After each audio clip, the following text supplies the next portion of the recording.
मायबाप बहीण भावाचं नातं लई जिव्हाळ्याचं आहे,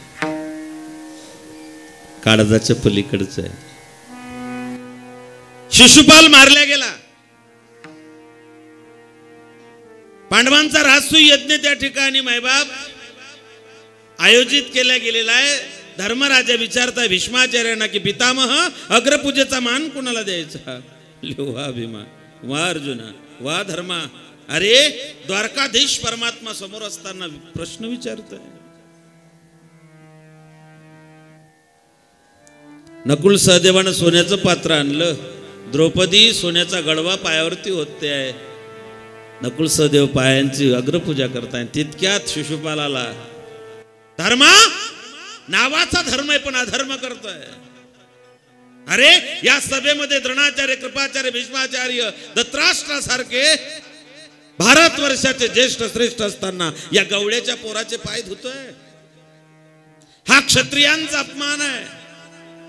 ज्याने आयुष्यभर गायींच्या शेपट्या पिरगाडल्या, ज्याने आयुष्यभर गायींचं गोमूत्राने गोमय काढलेलं आहे, अशा गवळ्याच्या पोराचे तुम्ही पाय धुताय. भीम खवडला. शिशुपाल धर्मानं सांगितलं खाली बेस. ते तुझं गिराईक नाही. सबंध कुरुक्षेत्राचा अपमान आहे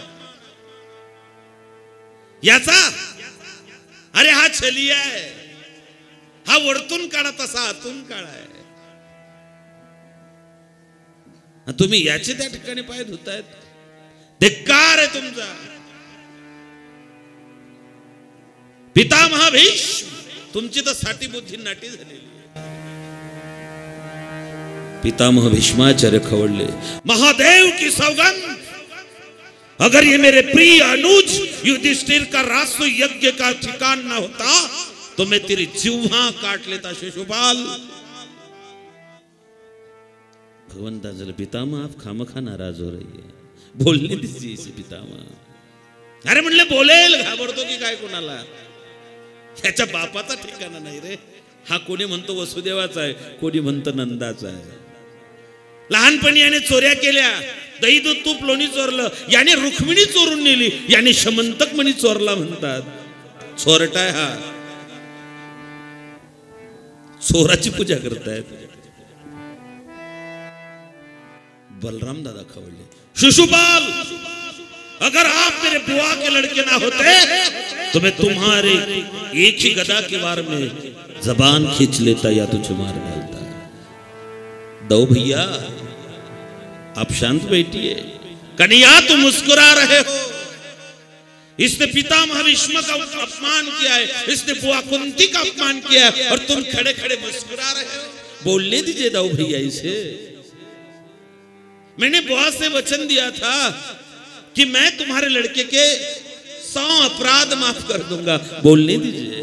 तो म्हणला अरे मी तुला घाबरतो की काय चोरट्या? बोलेल बोल. 100 अपराध झाले. देवान झाले. बास शिशुपाल थांब. तो म्हणला अरे घाबरत नाही तुला. छलिया आहे, कपटी तू. देवानं सुदर्शन चक्र सोडलं आणि त्याचं मस्तक झाडापासून वेगळं केलं. शिशुपाल मारला गेला. पण चक्र सुदर्शन परत आलं. देवानं आपल्या बोटात घेतलं पण ते चक्र सुदर्शन देवाच्या बोटाला लागलं. रक्ताची चिरकांडी उडाली. नारद सुभद्रेकडे गेले. ताई ताई देवाच्या बोटाला सुदर्शनाचा वार लागलेला आहे, रक्त येत आहे. सगळ्या घरात सुभद्रा शोधते. राजाच्या घरात चिंदी कुठून सापडेलो. द्रौपदीच्या जवळ गेले. द्रौपदीनं पदराचा काठ फाडला. फार गोड चिंतन आहे. भरजरी ग पितांबर दिला फाडून द्रौपदी सबंधू शोभे नारायण. द्रौपदी सबंधू शोभे नारायण. देवाना देवाच्या बोटाला भरजरीचा पितांबर फाडून दिला.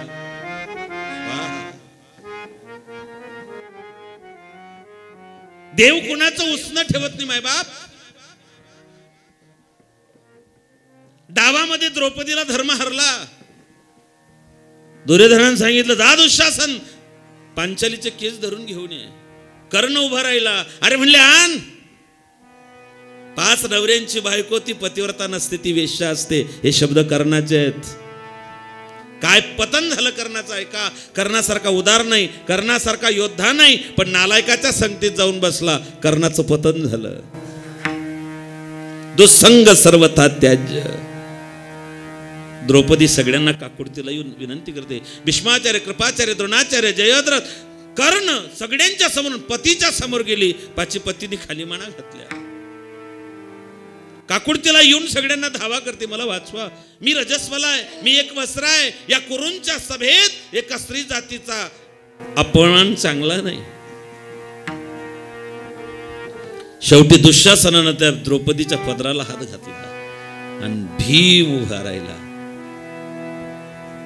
इस सभा में बैठे हुए क्षत्रिय सुने, जो इस संसार से गए वो क्षत्रिय भी सुने, जो इस संसार में आने वाले वो क्षत्रिय भी सुने. मैं पांडुपुत्र भीम, मैं प्रतिज्ञा करता हूं कि जिस अपवित्र हाथों से दुशासन ने द्रौपदी के केस पकड़कर इस भरी सभा में उसे विवस्त्र करने का प्रयास किया है,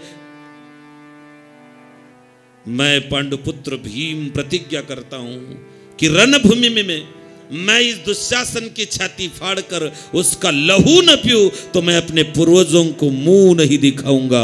यह मेरी प्रतिज्ञा है.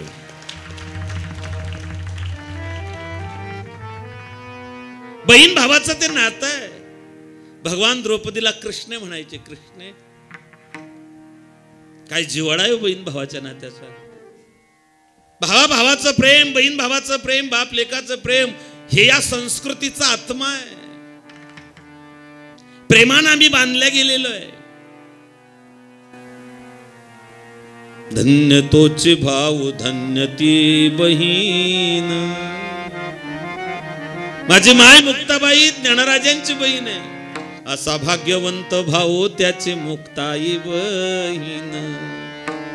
असा भाग्यवंत भाऊ त्याची मुक्ताई बहीण. ज्ञानोबरायांनी समाधी घेतली. देव निवृत्तीने धरले दोन्ही कर. समाधीचा चिरा चढवल्या गेला. निवृत्तीनाथ बाहेर आले, जमिनीवरती पडले. निवृत्तीनाथ गडबडा लोळतायत. मुक्ताबाई येऊन निवृत्तीनाथांच्या कमरेला बी लागली. दादा नामा म्हणे देवा पेटला होता सण, करा समाधान निवृत्तीचे. मुक्ताबाईला समजावताय, आई साहेब तुम्ही आदिशक्ती, तुम्ही ब्रह्मचित्कल आहात, तुम्ही रडतायत. मुक्ताबाई सांगते, दादा माय बापे आम्हा तेजियले जेव्हा, एवढे दुःख तेव्हा झाले नाही. निवृत्ती ज्ञानदेव कोरानाचे अन्न आणि सांभाळी सोपान मज लागी. माय गेली ना देवा, तेव्हा मी 5 वर्षाचे होते रे. आई गेली मला कळत नाही, झोपेत टाकून गेली. पहाट झाली, 4 वाजता जाग आली आणि मी आईची आठवण म्हणून डोळे बंद असताना हाक मारली, आई.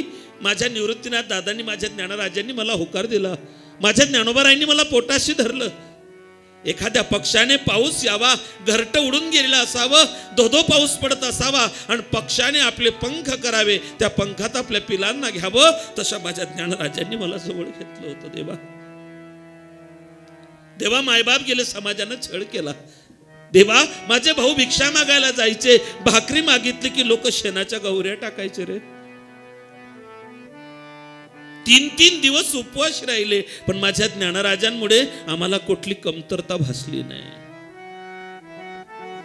लढीवाड मुक्ताबाई आणि जीव मुद्दल ठाईचे ठाई.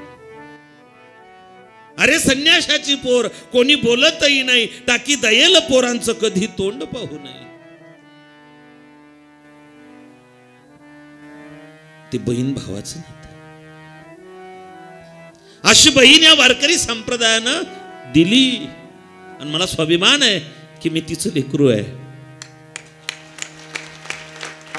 मला सांगताना या गोष्टीचा आनंद आहे की मी मुक्ताबाईचा आहे. खरं सांगू का, कोणाचे तरी होऊन राहा.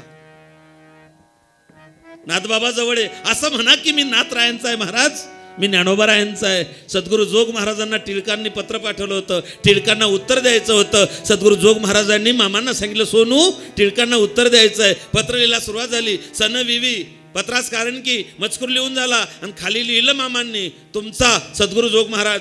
पत्र वाचून दाखव. पत्र वाचून दाखवलं आणि नंतर त्या ठिकाणी मामाने सांगितलं, तुमचा सद्गुरू जोग महाराज विष्णुपंत जोग. आणि महाराज खवडलेत. सोनू काय झालं महाराज, काही चुकलं का? काय लिहिलं शेवटी? म्हणले तुमचा जोग महाराज म्हणतात, सोनू मी फक्त ज्ञानोबारायांचा आहे रे, मी कोणाचाच नाही.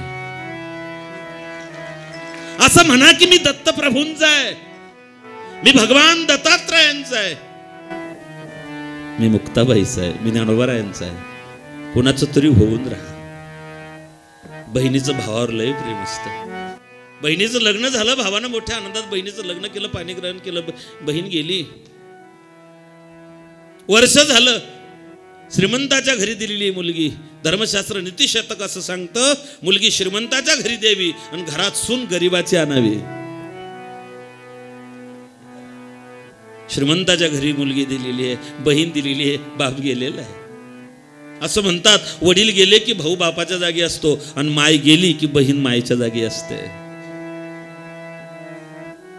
वडील गेले होते, वर्ष झालं, दिवाळीचा भाऊबीजेचा सण आला. बहीण मोरासारखी वाट पाहत असेल. भावाला वाटलं परिस्थिती नाजूक आहे, हिच्या लग्नाचं कर्ज अजून फिटलं नाही, आपलं झोपडं आहे. दिवाळी तशीच गेली, पण त्या ठिकाणी भाऊबीजेला बहिणीला घ्यावं जावं लागेल म्हणून भाऊ बहिणीला घ्यायला गेला. तिचं श्रीमंतीचं वैभव, तिच्या घरात सोन्याचा धूर, तिच्या घरात श्रीमंतीची रेलचेल. भावाने तिच्या सासूला विनंती केली, आईसाहेब बहिणीला घ्यायला आलो. म्हणले बाबा जा घेऊन. बहीण निघाली, घरी आली. माहेरचं झोपडं आहे. भावाचे 2 मुलं भाचे धावत आले. आत्याला कडकडून मिठी मारली. आत्या आली, आत्या आली. ज्या लेकरांची आत्या श्रीमंताच्या घरी, त्या लेकरांना एक अप्रूप वाटतं. कपडे फाटलेले होते लेकरांचे, पायात चप्पल नव्हती, चेहरे मलिन झाले होते. वहिनी धावत आली, डोक्यावर फाटका पदर घेतला साडीचा. माय तुटलेला चष्मा सुतळीने बांधून कपाळावरती हात ठेवून वाट पाहत होती. म्हणले आली माझी लेक. आत्या घरात आली, लेकरांना खाऊ दिला. वहिनी जवळ बसली. ताईसाहेब तुम्ही आलात, बरं वाटलं. म्हणले वहिनी लेकरांना दिवाळीला काय काय बनवलं? म्हणले खरं सांगू का, तुमच्या लग्नाचं कर्ज इतकं झालं की यावर्षी आम्ही दिवाळी साजरी केली नाही. ना लेकरांना कपडे, ना तुमच्या भावांना कपडे, ना तुमच्या आईला पातळ आणायची आमची कॅपॅसिटी राहिली. बहिणीच्या डोळ्यात धारा लागल्यात. 2 दिवस राहिली आणि भावाला सांगितलं, दादा दादा ऐक ना. काय ताई? मार्केटमध्ये जा, आईला एक पातळ आण, बहिणीला एक साडी आण, लेकरांना कपडे आण, तुलाही कपडे आण. तो म्हणला अगं चेष्टा करते का, यावर्षी दिवाळी आमची पाण्यात गेली. भर दिवाळीच्या दिवशी आमच्या घरात अंधार होता. माझ्या लेकरांनी फक्त पांढऱ्या तांदूळाची खीर करून खाल्ली. तू म्हणते कपडे आण. आणू कुठून तायडे? तुला साडी घेण्याकरता 300 रुपये लावून ठेवलेले आहेत, एवढ्यावरती माझी ऐपत नाहीये. तिने सांगितलं अरे वेड्या, माझं सासर तुझ्या कृपेनं खूप चांगलं आहे. 10,000चं बंडल भावाच्या हातात टेकवलं. सांगितलं जा आईला पातळान, वहिनीला साड्यान, लेकरांना कपडे आण, त्यांना खायला काही घेऊन ये, तुला कपडे आण, आणि उरले तर मला त्या ठिकाणी पैशाची काही घेऊन ये. बहीण आणि भावाचं नातं फार जवळ आहे. या संप्रदायाचा पाया बहीण भावाच्या प्रेमावरती घातल्या गेलेला आहे. बहीण भावाच्या प्रेमा इतकं श्रेष्ठ या जगात दुसरं काहीच नाही माय बापो. ज्यांना हे कळालं, ज्यांनी आमच्या संस्कृतीला जपलं, सापडला हरी तयाला साधने. हे साधन आहे प्रेमाचं, हे साधन आहे कर्तृत्वाचं. एका जनार्दनी हरी बोला. ज्ञानेश्वर माऊली, ज्ञानराज माऊली, ज्ञानेश्वर माऊली, ज्ञानराज माऊली, ज्ञानेश्वर माऊली, ज्ञानराज माऊली. करविले तैसे केले कटाकटा वाकडे का नीट देव जाणे तुमच्या पायाच्या प्रसादे काही बोलणे दमद क्षमा करणे संत नवीन नैवेद्य समज कृपेश पोसणे जन्मजन्मी तू कामने शब्द शस्त्र बोलणे चौघात कथा वेळ वाकडे शक्यता आहे. जर काही वेळ वाकडं बोलू माझ्या पदरात टाका. आदरणीय माझं श्रद्धास्थान शहरी भक्तिपरायण पवार बाबा महाराजांच्या मार्गदर्शनात हा सोहळा संपन्न होता. तुम्ही सगळे महाराष्ट्रातले गुणीजन या ठिकाणी उपस्थित आहे. महाराजांचं आमच्यावर विशेष प्रेम आहे. सारखे सारखे येतात म्हणून रागवणारे लोक पाहिले, पण तुम्ही येत नाही म्हणून रागवणारे पहिला महात्मा पाहिला. मी गोरक्षनाथ टेकडीला आलो, नायगावहून आलो होतो नांदेडच्या, आणि मला अहमदपूरला कीर्तन जायचं होतं. त्याच्यामुळे मी इकडे आदित्यदादा वाट पाहत राहिली, कारण इकडे कुठेही कीर्तनाला गेलं की आदित्यदादा माझ्यासोबत असतात. कुठूनही आलो की इथे मी विश्रांतीला येतो. जसं दिवसभर थकलं की पाखरू आपल्या घरट्यात येतं, तसं इकडे कुठे कार्यक्रमाला थकून आलं की इथे आश्रयासाठी आम्हाला भगवान दत्तप्रभूंची ही कुटी आहे. ना आमच्या आईसाहेबांना कंटाळा, ना आमच्या आदित्यदाला, दुसऱ्या भावाला, आमच्या दिदीला कोणालाही कंटाळा नाही. हे प्रेम आहे, हा जिव्हाळा आहे. मायबापा हो, ही ज्ञानोबा आहे, तुकोबा आणि मुक्ताबाईची कृपा आहे. महाराजांचं आमच्यावर विशेष प्रेम आहे. मी तर देवाकडे एकच मागणी मागेल दत्तप्रभूंना की इतकंच दे, महाराजांचं प्रेम आमच्यावरचं कमी होऊ देऊ नको, एवढंच तुझ्याकडे मागणी मागतो आणि या ठिकाणी थांबतो. विठ्ठल जय जय विठ्ठल.